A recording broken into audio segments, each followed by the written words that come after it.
Good morning, Marc Frederic, the charcuterie anglais here. Nice to see you.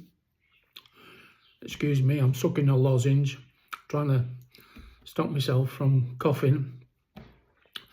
Bloody irritation I've had for a few months now. So sorry if I break out coughing.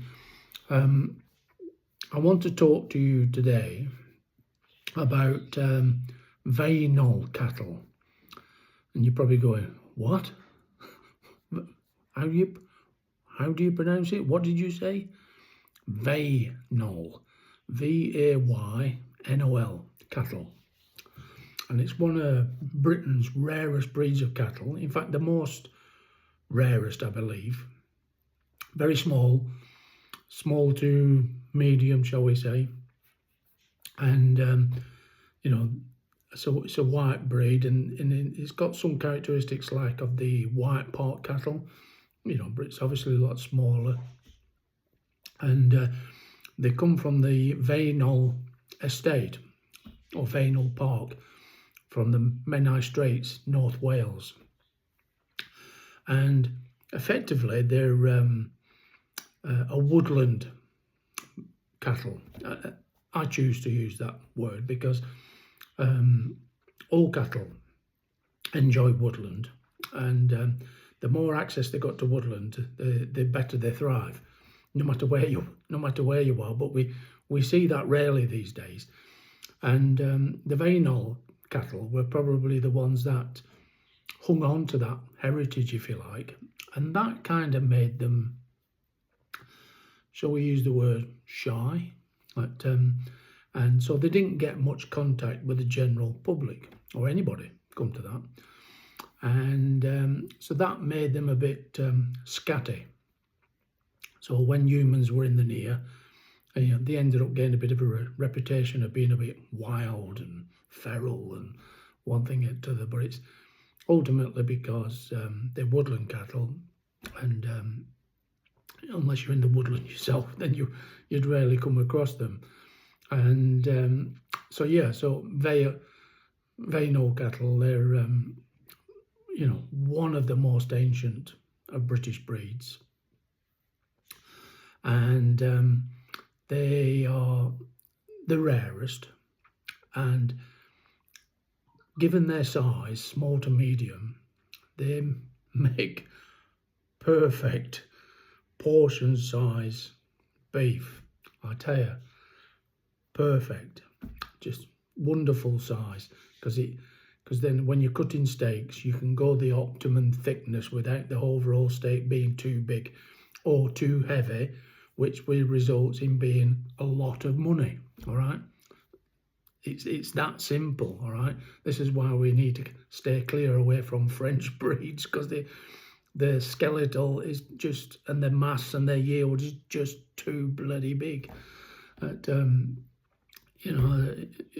beef is beef, and the French love their breeds, but they treat it different to what we do in the main. So anyway, Vaynol offers fantastic beef. Now, I have to confess straight up, to my knowledge, I have never tasted Vaynol beef. I would love to, and I don't believe I've ever seen Vaynol cattle myself. And I've seen white cattle, and because we got a lot of crosses, something that could look like a Vaynol could be just like a 6 times cross of many other bloody breeds. And this is what I don't like about mixed breeding. Anyway, like any other kind of native breed, they're easy carvers. You can leave them alone. There's less investment in veterinary input, all right? And that's a huge saving today, this is fantastic reason for choosing native breeds if you're getting into cattle. And if you're a beginner, I don't want to discourage you, but if you were a beginner, I would choose other breeds first to deal with before considering Vaynol, albeit Vaynol need your help. All right, we need to get the numbers up, and the best way to get the numbers up of anything that's a rare breed, native breed, is to eat them. Yeah, kill them and eat them. Sounds bizarre, doesn't it? So if you can create demand, and by eating them, you'll end up getting into a cycle of replacing them, and you get the numbers up. Trust me, just take my word for it, please. All right, it just makes sense. Or think about it. That'd be the best way. Form your own opinion, but that's my opinion. The best way to save a breed is to eat it. So if you're a beginner, I would say avoid, but look into them. Have a try with one or two other breeds first, and if you fancy a Vaynol, and then eventually step in there, because you need I would say just a little bit of experience to take a Vaynol on. But they can be domesticated, but they need lots of handling. Just got to suck on this. I feel a cough coming on. Sorry. Try and avoid this bloody cough coming out. So yeah, so a fantastic breed. Please look into them. Now, the Vaynol, by the way, the last herd, that's what it got down to. The last herd was at Vaynol Park, okay, in North Wales, and when the owners, they're privately owned estate, so when the owners died, they dispersed. I believe the Rare Breeds Survival Trust got involved, bought the herd and dispersed it around a few farms throughout the remainder of England and possibly north of England or even into Scotland. And so there's smaller groups, smaller herds now, but it means we can save the breed. So that's really good. So they are dispersed, but that's where they come from, North Wales. And I just want to digress just a second. I think many years ago, it came, didn't it?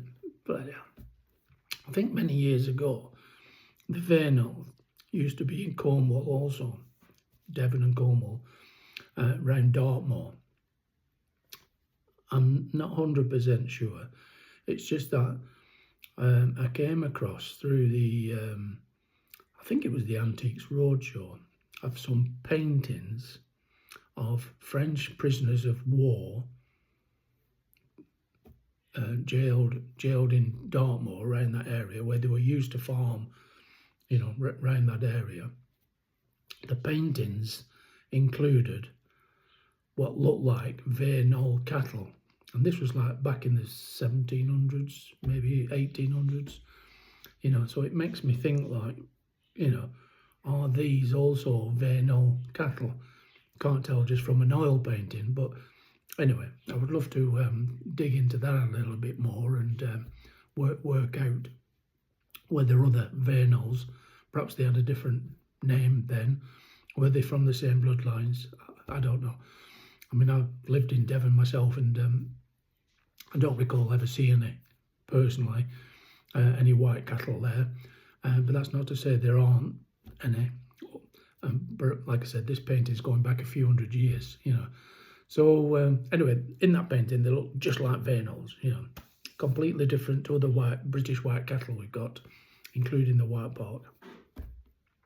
So so there's a bit of relevant or non-relevant information, depends how you want to look at it. So so yeah, take a look at Vaynol cattle. See what you think, and if you're a butcher, are you able to use them? They do tend to be late finishers, so they might not be for you. And they're certainly good as a for house, as a house cow, not to be a house cow, but beef that can go in a home for your own kills. Certainly for that. Would they be able to be used as a late finisher in the trade? Not sure. But a specialist meat handlers perhaps can look into that. I'm a bit out of touch on the rules now over 30 months and things. So so yeah, folks, do the thing that everybody does today. Get on Google and look at Vaynol Cattle, Vaynol Cattle, all right, and get genned up on it, take a look at them, and support them in some way, you know, even if you can't breed them yourselves or start a herd or whatever, to try and find a way to help bring their numbers up. It could be that you're the one buying the meat, because that's, you know, that's what we need, is we need to eat it to save it, all right? So look, I'm going to shut up, close this video down, and see you on the next one, and I'll pick out another British breed now as to you know, what we can chat about, something that you might be a bit more familiar with. So till then, toodaloo.